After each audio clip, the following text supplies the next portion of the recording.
and welcome back to my channel where I'm going to cover the Barbarian's Ancestral Guardian class specialization that comes from Xanathar's Guide to Everything, providing a brief description of the subclass as well as explain and set up the various features that are gained. The Barbarians of this subclass highly revere their ancestors, and as a result, their peoples of their tribe have developed the means to be able to call upon those ancestors in time of need. These ancestral guardians help the character to protect other party members by either distracting a given target or directly intervening whenever a party member takes damage. Additionally, your character will also gain the ability to consult with those ancestors in order to track down information that you might be having problems finding. But, as is normal for the Barbarian class, the player can choose the subclass when their character gains level 3, and once you apply the level, a choice will pop up by allowing you to make the selection, as you can see now on the screen. So if I drag this over, you will see that we have the list of our class specializations, of which I want to choose Ancestral Guardian. Once the new level has been applied, you will immediately acquire this Ancestral Protectors feature, because it is one that you gain at level 3. And what this feature gives you is it allows you to enhance your Rage feature by summoning several Spectral Warriors that will aid you in combat. These Spectral Warriors will distract the target you first hit after you have entered Rage, and will apply a disadvantage effect to that target whenever they attack a creature or party member other than yourself. In addition, if that target still manages to break through the distraction and does hit the creature or party member they were attempting to attack initially, that creature or party member will gain resistance to the damage the target did to them, which means we need to be able to create a couple of effects that need to be set up. But before we get to setting them up, the last thing that I want to mention is that this particular effect will remain in place until the start of your next turn. But if you cancel out of your Rage, or if you lost Rage due to the restrictions that Rage requires you to maintain it, the effects will dissipate, and those party members or creatures that you were attempting to protect will no longer be protected. So to set this up, the first thing that we're going to want to do is actually drag, I'm going to just minimize those so that we can see everything, drag this onto our character sheet and get a new action group called Path of the Ancestral Guardian.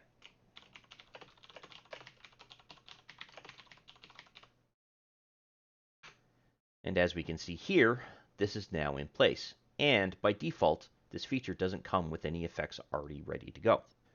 The next thing that we are going to want to do is apply 2 new effects here. Or create, I should say.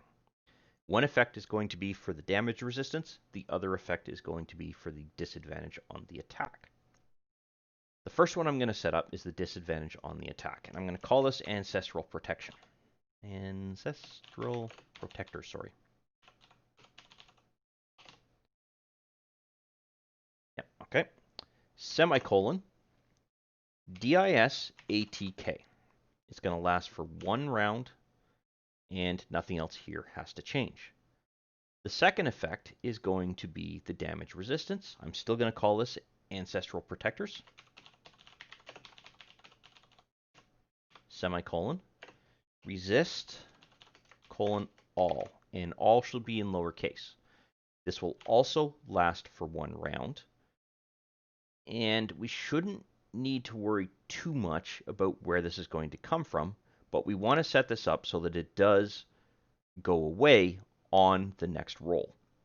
And there's a reason for that. But how does this actually work? Well, this is where it gets fun, because both you and the Dungeon Master are going to have to work together to make sure that this effect is applied properly. So the first thing that's going to have to happen, let's say that you have entered Rage. So I'm going to go through and I'm going to enter or activate Rage. There is an effect for that, and this is what you, as the particular character, get. And might as well just burn through that for now. The next thing is that this is going to be the target. Let's say that I connect with this particular target, and I do damage to that target. I'm going to drag this first effect, the disadvantage to the attack effect, on that particular character, and I'm going to leave that there. Now what's going to happen is I'm going to switch over to the Dungeon Master screen. Now, this is the Dungeon Master screen. As we can see, we have the succubus here with the effect called Ancestral Protectors that's granting this particular character disadvantage on their attack roll. But right now, that's going to be on everybody.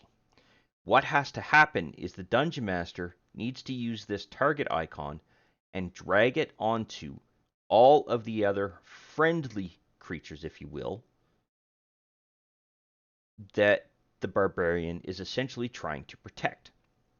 And as you can see, what happens here is we gain a target's ape and wolf that restrict where this effect is going to apply. So it is not going to apply to the Barbarian. So I've already targeted this wolf here. I'm going to make an attack roll, and what you should see here is 2 disadvantage die rolls. Excellent. So we have the 2 die rolls. It has taken the 10, and it dropped the 17. Now let's see if I can get an actual hit where I connect. Not yet. All right. If I switch targets, so I'm going to untarget the wolf, and then I'm going to target the Barbarian. If I make an attack roll here, we should only see 1 die roll, which we do. That means the effect is applying the way that we need it to. So what about the actual damage resistance part? And why did I set it up so that it expired on the next roll? Well, the reason why I did that is because let's say that the succubus actually did hit this wolf. What I would then do before the damage is applied is drag this effect onto that wolf. And I'm just going to switch targets again on the DM screen.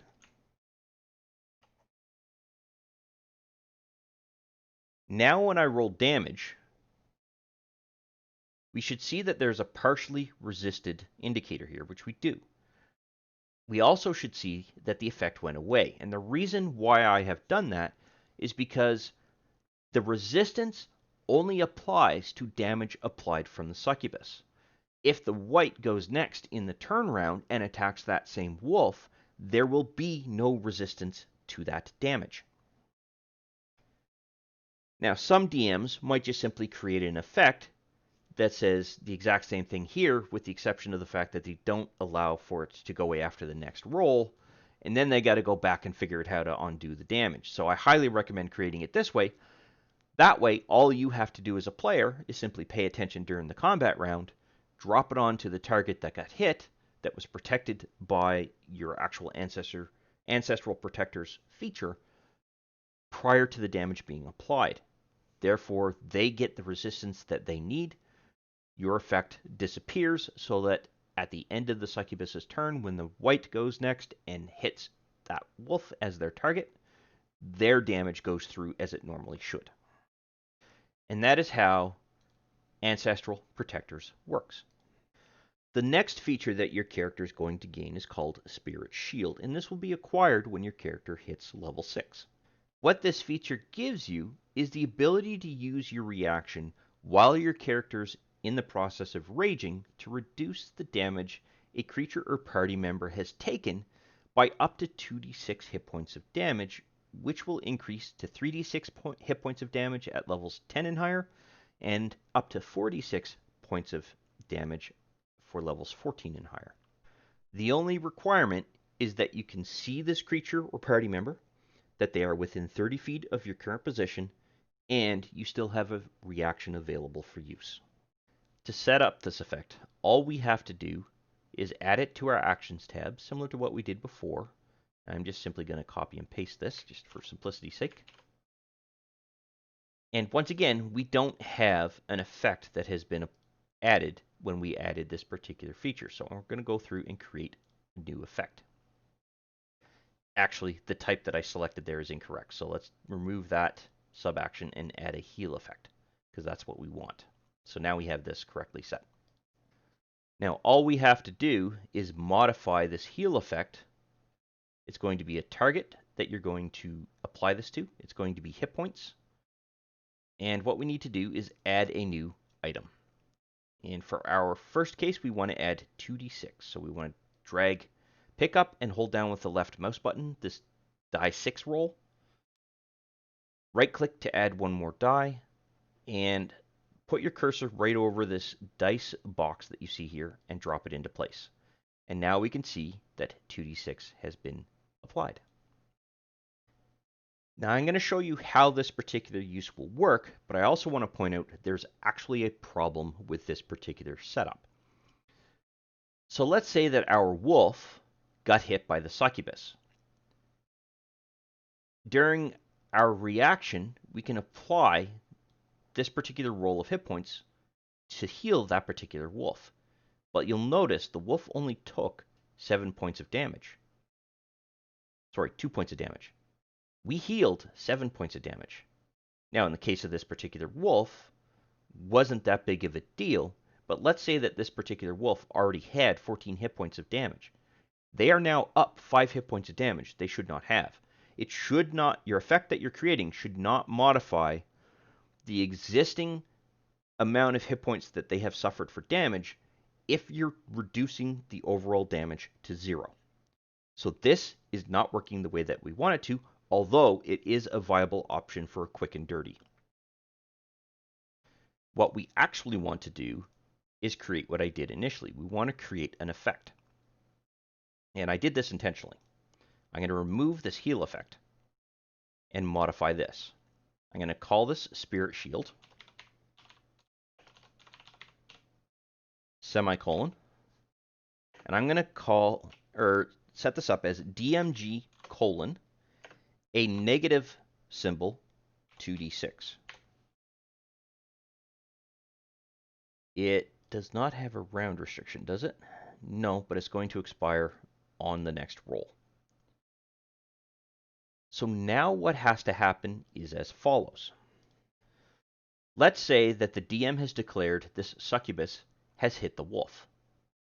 You, as a player, need to be paying attention to the overall process that's going on here and apply the Spirit Shield effect if you're going to use your reaction, and you need to drop it onto the succubus.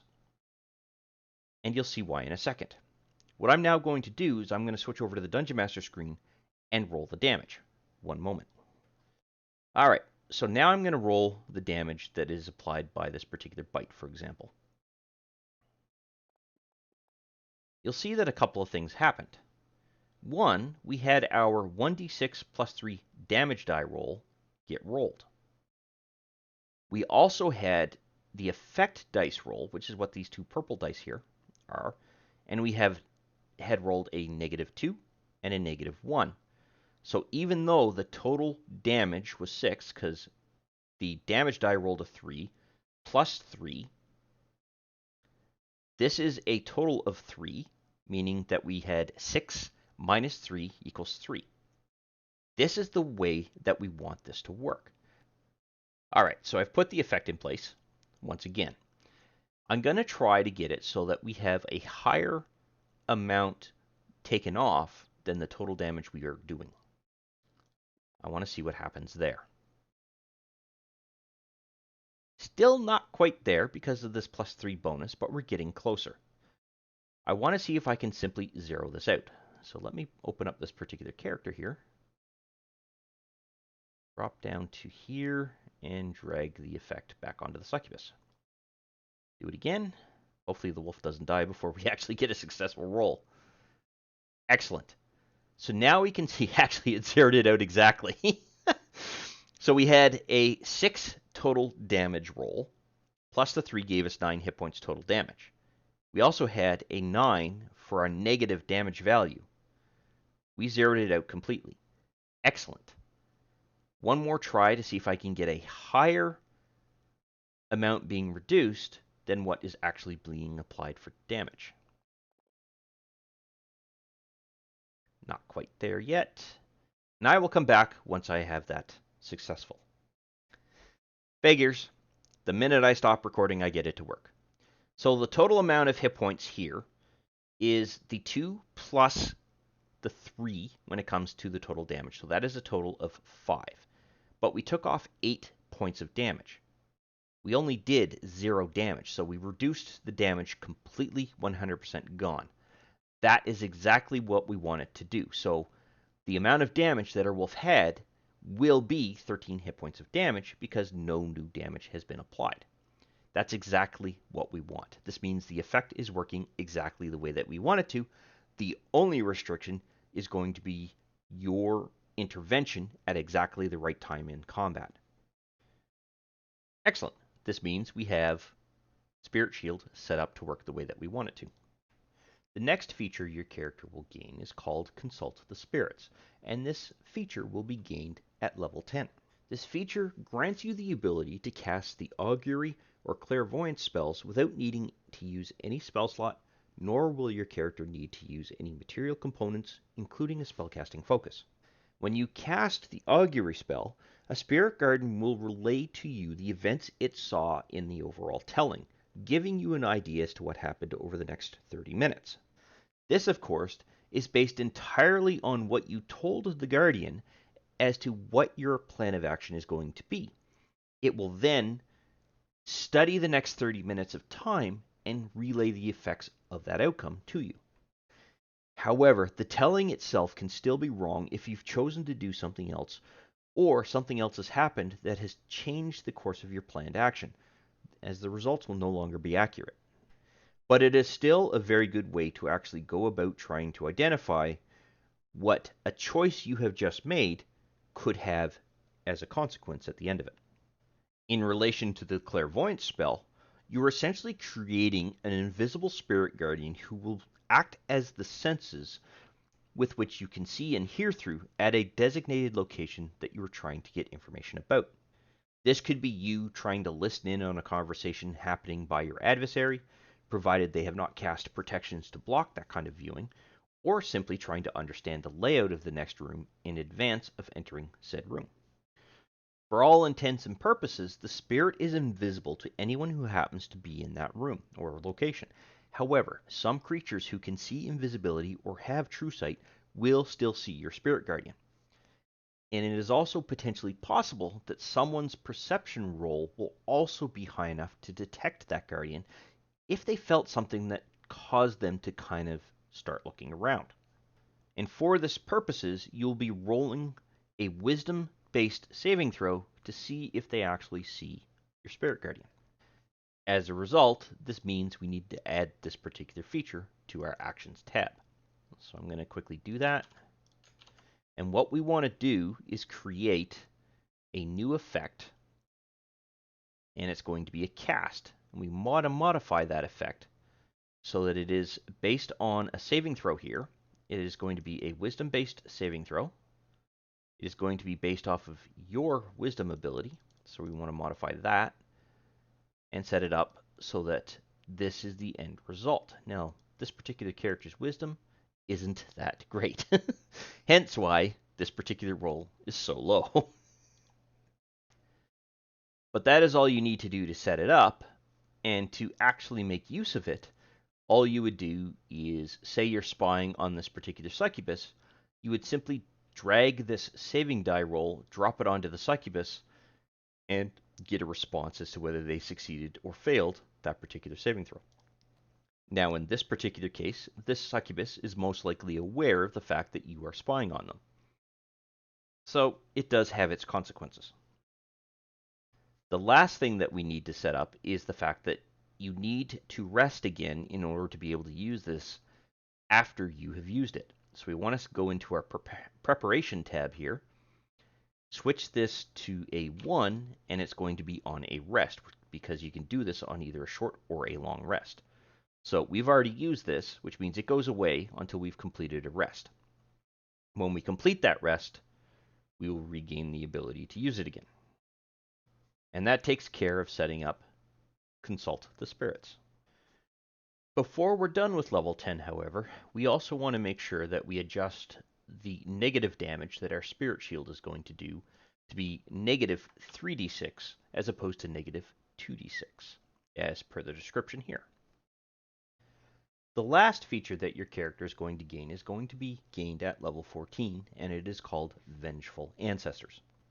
What this feature gives you is a modification to your actual spirit shield capability here. So if you used your reaction on a party member who was the recipient of an attack that took damage, this damage was negated, the amount of damage that was negated can be applied to the attacker. But the way that we're doing this within Fantasy Grounds is a little bit difficult to be able to do that and apply it as damage. So there are really two ways that we can go about doing this. The one, and this is the most complicated, is that the Dungeon Master figures out how much damage was negated and applies that to the target that was the attacker. That's a manual process, and it can be a little bit problematic. My recommended way is actually slightly different. What we want to do is add a damage effect to this particular ability here, and we want to make it the same number of dice that this particular character does for damage reduction. Now what'll happen is you will have the potential for two different rolls, but you're now able to take advantage of Fantasy Grounds features to be able to handle this.